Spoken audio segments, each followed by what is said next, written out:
Isso aqui é um espelho, ele vai refletir o que ele está vendo.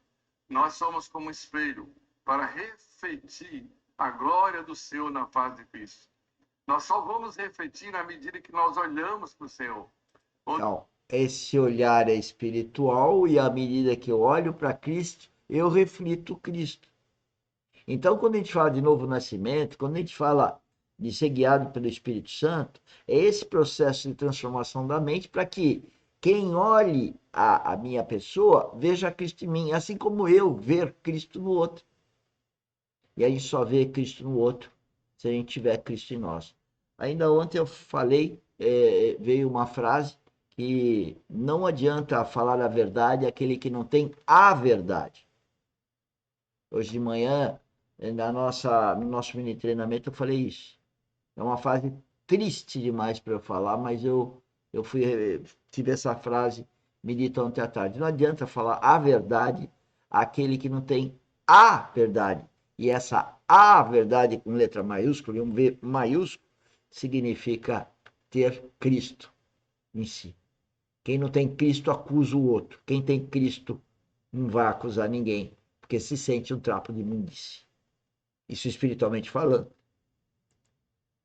Ele é o nosso foco, olhando atentamente para o autor e consumador da nossa fé. Isso hoje, amanhã, e sempre olhando para o Senhor, sempre contemplando a sua glória, sempre contemplando o seu amor, sempre se entregando a Ele, sempre vendo o Senhor. E nessa visão celestial diante dos nossos olhos, nós vamos ser transformados na sua própria glória.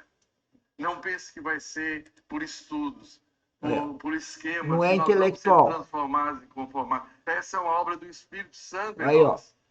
E esse é o objetivo de Deus, que nós sejamos conformados à imagem do Seu Entendeu? Deus quer isso de cada um que nasceu de novo.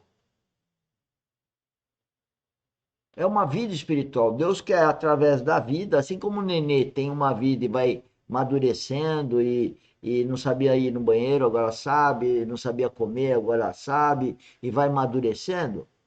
Também, quando você nasce de novo, você é um nenê espiritual.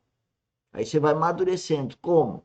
Com a educação do seu Pai Celestial, através do Espírito Santo, olhando para a nossa referência que é Cristo. Não é lindo isso? É lógico, maravilhoso. É a vida eterna.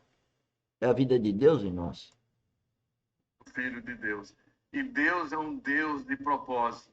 Isso é uma promessa que Ele nos predestinou para serem conforme a imagem do seu Filho. Quem pode deter isso, irmão? Quem pode impedir o progresso de Deus, a intenção de Deus de conformar os seus filhos? O único que pode impedir de Deus agir através do Espírito Santo e a gente, como filho de Deus, desenvolver é nós mesmos.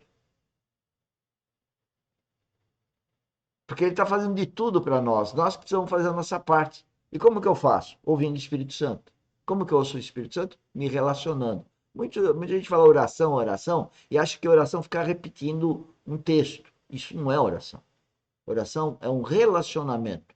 Assim como tem um relacionamento com cônjuge, com namorado, com filho, relacionamento. A gente tem um relacionamento com o Espírito Santo. E o que está acontecendo hoje? A gente tem dificuldade de ter relacionamento com o cônjuge, tem dificuldade de ter relacionamento com os filhos, mas a gente pode ter relacionamento com o Espírito Santo. E por que a gente não tem relacionamento bom com os filhos, com o cônjuge, etc? Com os amigos, com os sócios, com quem trabalha junto? Porque o inimigo não quer relacionamento. O inimigo não quer relacionamento. O inimigo quer contenda, confronto, desrespeito, futricagem, falar pelas costas, desencontros. É isso que ele semeia. Isso é inimigo. Qualquer um que fala nas costas do outro, qualquer um que critica uma liderança, qualquer um que futrica, murmura, reclama, está ouvindo o inimigo. O Espírito Santo não te leva a fazer isso. Se você bobear, ele te adverte. Por isso que eu advirto os outros ficam bravos comigo, não querem ser advertidos. A gente aprendeu a fazer uma coisa, o outro quer achar que nasceu sabendo. Nem a vida espiritual a gente nasceu sabendo. Há necessidade, como ele acabou de falar, transformação da mente. Portanto, a gente está aprendendo, está amadurecendo. A semelhança de Jesus, ninguém pode. Porque Deus assim determinou, não há condicionante, ninguém pode impedir a vontade do Senhor. Nós podemos atrasar, Isso. nós podemos atrasar sim, porque Deus é um Deus tremendamente amoroso e paciente, Paciente. Ele não tem pressa, mas Ele não desiste da sua intenção. E muitas vezes não é conforme o nosso olhar, muitas vezes você está quase de partida. Se você vai se avaliar, você vai se avaliar, aliás, corretamente.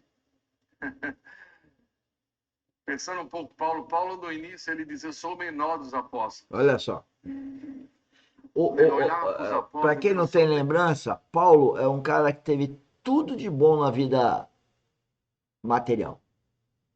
Os pais abastados, tinha grana, teve a melhor educação, era um empresário, um religioso top, foi educado com tudo do melhor. Correu atrás dos cristãos para matá-los e os matou, e muitos, até um dia que ele encontra Cristo. Aí ele muda totalmente. Encontrar Cristo é a melhor coisa que você e eu podemos ter. E esse encontro, ele é diário. Porque à medida que você vai se transformando a imagem e semelhança dele, você vai só evoluindo espiritualmente. Não existe coisa melhor. Todo mundo vai ficar contra você. O mundo reage contra um cristão verdadeiro. Então, quando você acha que está tudo bem, cheio de amiguinho, desconfia. Porque isso não é um cristão verdadeiro. Um cristão verdadeiro só encontra os verdadeiros irmãos em Cristo nas assembleias de pessoas que nasceram de novo.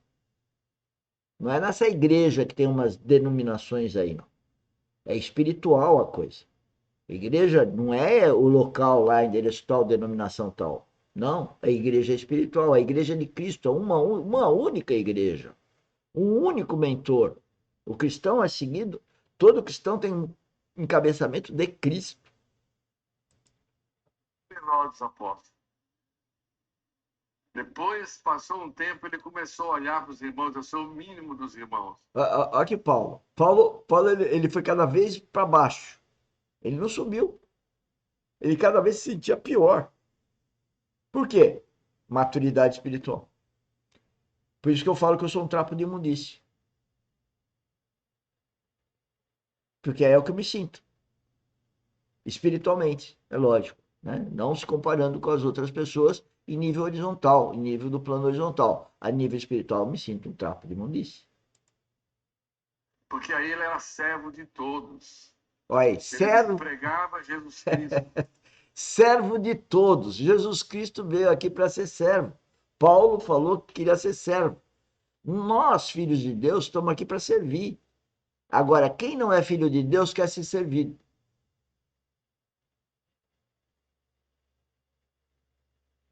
Quem não é filho de Deus quer que venha ao reino dele, o ego dele, é sempre para dentro. É ele, é meu, teu, eu acho, eu isso, eu aquilo.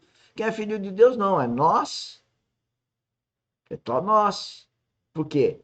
Porque se ele é governado pelo Espírito Santo, se ele tem Cristo dentro dele, então ele não é mais ele.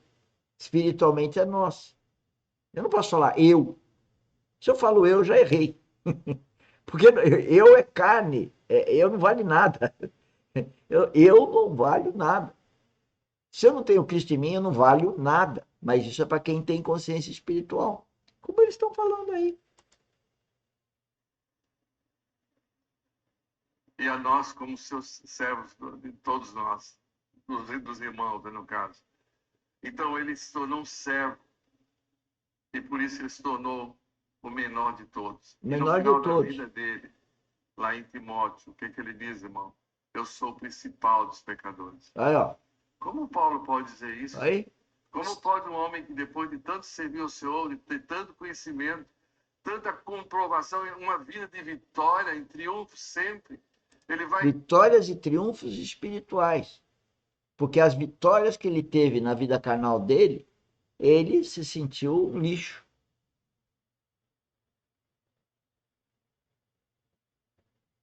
ele escreveu cerca da metade do Segundo Testamento. Esse é Paulo. Paulo que teve tudo do melhor e acabou numa masmorra, comendo junto com ratos, fazendo as fezes do lado onde dormia, e depois decapitado. Mas ele estava com Cristo e estava feliz. Ele é um modelo incrível para nós. Cada vez mais se vendo